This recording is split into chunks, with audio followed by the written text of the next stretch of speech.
My New Year's resolution this year was to be more zen. I look at my father, stuff doesn't bother him. I admire that. And specifically, I resolve not to get so angry at my government, to always give them the benefit of the doubt, to look at both sides.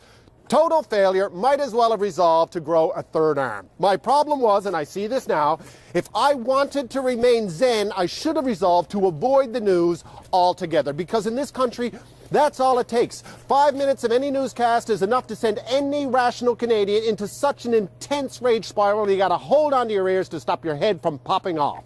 This past week, the numbers were released. Our government, they spent $2.5 million advertising a job creation program that does not exist, as in it is fiction. It's a pretend thing. $2.5 million advertising something that is not real. Just saying it out loud sounds like the ravings of a mad person. In the private sector, if a company did that, it would be called false advertising. It's a criminal offense. If Ford Motors advertised a car that runs on water and floats on air in the middle of the Super Bowl, the president would be fired, then institutionalized. Meanwhile, the very real cabinet minister in charge of pretend programs, Jason Kenney, he says it's money well spent, and the prime minister agrees. Apparently, they had a secret meeting in a fort they made out of couch cushions. They read The Emperor's New Clothes by flashlight, missed the point of the fairy tale, thought it made for good economic policy. Why not entirely plausible we have entered a world of unicorns and magic beans? The only reason a government would advertise a program that does not exist is because they believed people were too stupid to tell the difference or too beaten to care. And if we don't get angry about this one, they will be right. Hi there, I'm Darren Howard. Hi, I'm Robert Nisbet. Today, we're taking a look at the Conservatives. As usual. One of my favorite subjects, because, you know, if you're not interested in politics, please turn this off and go back and watch the Olympics or whatever the heck you got. But you gotta love Rick Mercer's commentary on the non-plan, the economic non-action plan. Yes, remember, we're down like 310,000 jobs that we're counting. Yeah, the unemployment rate here is what, 17.3%? That's right, 17.3% unemployment. No plans except for ours to create jobs, but we'll get more on that one later. What do we got right now? Well, apparently the veterans are having a little bit of an issue with Mr. Fantano, the Minister of Veterans Affairs. Who was too busy to deal with Veterans Affairs. Yeah. Let's check it out. They've taken everything away from us. Frustration. I have deep concerns. Sadness and anger. I've sacrificed a lot for this country. With the closure of 9 Veterans Affairs offices just days away, these veterans are feeling every emotion. The offices slated to close are located in places like Saskatoon and Charlottetown. About 28,000 veterans will be affected and could have to travel long distances to get one-on-one help at Service Canada offices. Veterans want the closures reversed and say they couldn't have come at a worse time. There have been 8 apparent suicides in the Canadian military in just the last 2 months. When our forces are facing a crisis, there's never been a more important time than to maintain those services. This is the second time in less than 6 months veterans have come to Parliament Hill to plead their case. This time, the Minister of Veterans Affairs, Julian Fantino, agreed to meet with them early this evening. But Fantino, the vets say, didn't show up. They were told he was called away on business. Couple from the east. Then, just minutes before the veterans were going to speak with reporters, Fantino walked in. You know, this finger-pointing stuff doesn't really work very well with me. Oh, well, that's just too bad. It don't work well with us that you didn't turn up at a meeting that you were supposed to turn up to. And don't give me this thing about something came up. You bushwhacked us. The meeting escalated and the veterans say Fantino left without giving them any answers. I would like to call for Mr. Fantino's resignation. Global News contacted Minister Fantino's office for a response to the call for his resignation. We did not hear back. So it's nice the way he showed up just in time for the press conference. Well, what was it? Like he had 8.5 minutes? Something like that? Something like that. But I mean, you'd think he'd make time to actually deal with the people that Conservatives pin their hopes on, you know, how much they, what's the word I'm looking for? Glorify the military. Oh, yes. Remember, it's all about war. We've got a war president right now, or dictator. I'm sorry, prime minister. Right, okay. Okay. The other one, too, was he was 3 hours late for a 45-minute meeting that he had 8.5 minutes for. Yeah. I think he's got to work on his time budgeting just a little bit better. And remember, he was called away for something important to deal with Veterans Affairs, but he didn't reveal what that was. No. But don't worry, Parliament's back in session. And I think Mr. Harper has some issues to deal with. So let's check this out. Parliament is back in business, and a new year brought with it new faces. She has taken the oath. But if those new MPs were expecting something different, no such luck. The first question period had some very familiar questions. Duffy, Wallen, Brazeau, and Harp. There's another Nigel Wright in this whole scandal, Mr. Speaker. Did the Prime Minister so inform the RCMP? The RCMP itself has been very clear that I had no knowledge of that.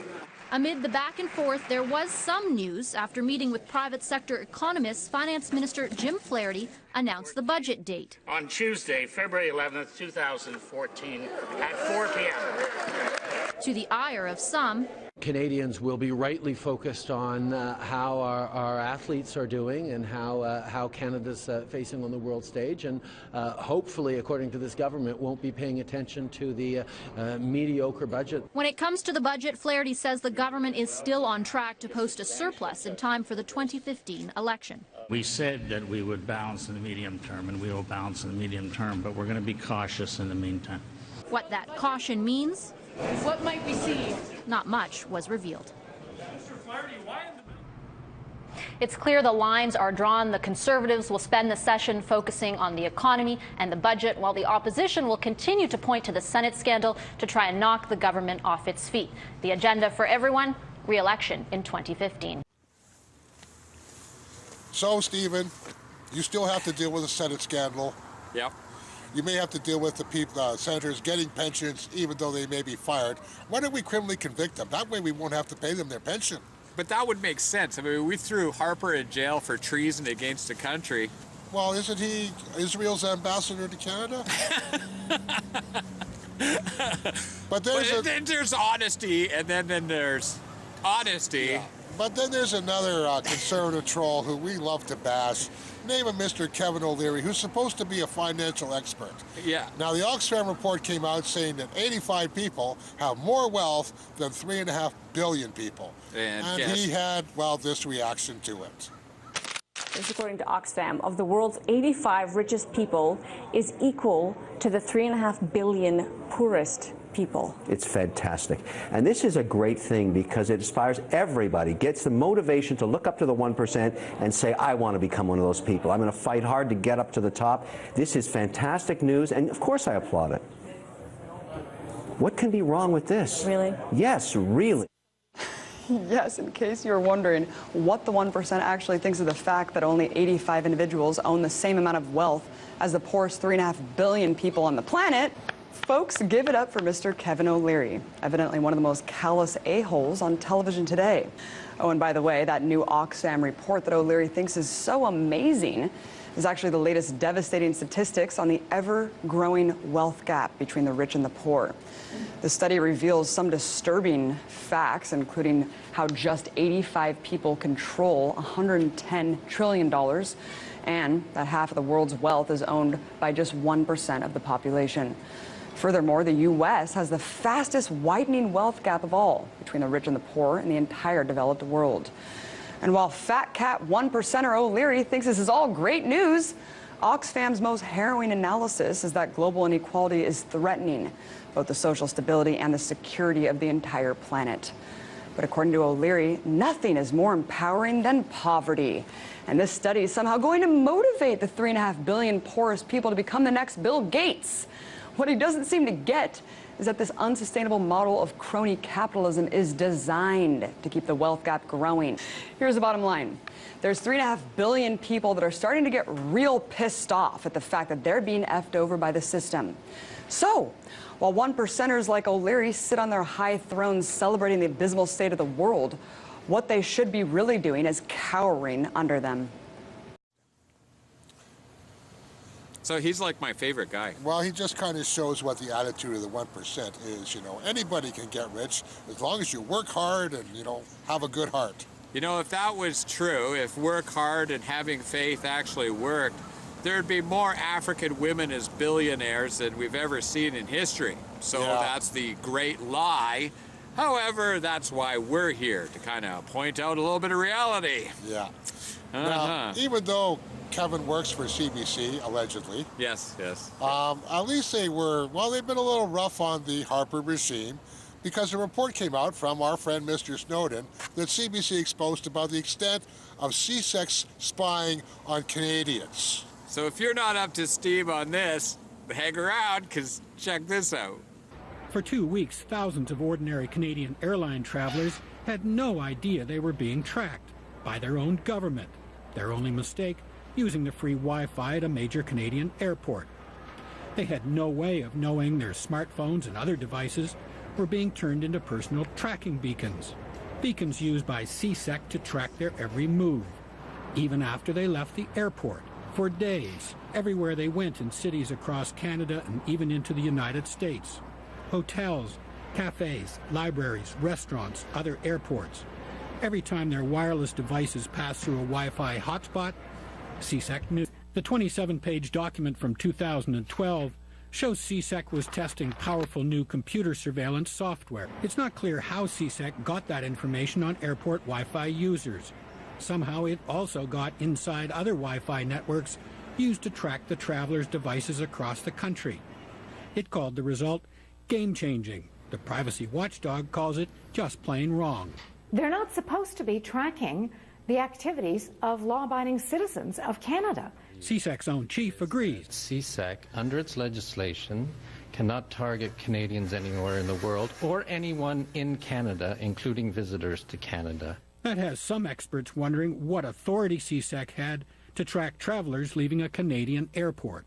All the experts CBC interviewed who reviewed the document concluded that no matter how CSEC characterizes its operation, the documents describe an elaborate cyber tracking system. Sources say the pilot project is now a fully operational surveillance program that shares information with Canada's other spying partners in the US, the UK, New Zealand, and Australia. CSEC still denies it tracked Canadians. So what do you think of that? Well, the Privacy Commissioner called it a totalitarian plan. Totalitarian. There's our word of the day. That's our word of the day. If you're describing a conservative, remember you got to have words like totalitarian, dictatorship, fascist regime. Make sure you've got those things practiced up. But I like the way they're not really following the same dictionary as the rest of us, Yeah. They say they're not tracking Canadians or targeting them. No, they're just watching everything that they do. And remember, the NSA can turn your phone on anytime it wants. Yes, they're probably listening to you right now. But don't be paranoid. I mean, maybe they'll learn something. I know. Just keep talking about personal rights and how listening in on private conversations is creepy and weird. And every time you send a text, make sure you include a term that will make them pay attention to it. Yes. For one, I like saying typing the words bomb parts. Yeah, but you could write in, Allah Akbar, God is great. Oh, yeah, that's always a good one, right? Al-Qaeda rocks. Remember the private meeting we have coming up later? Yeah.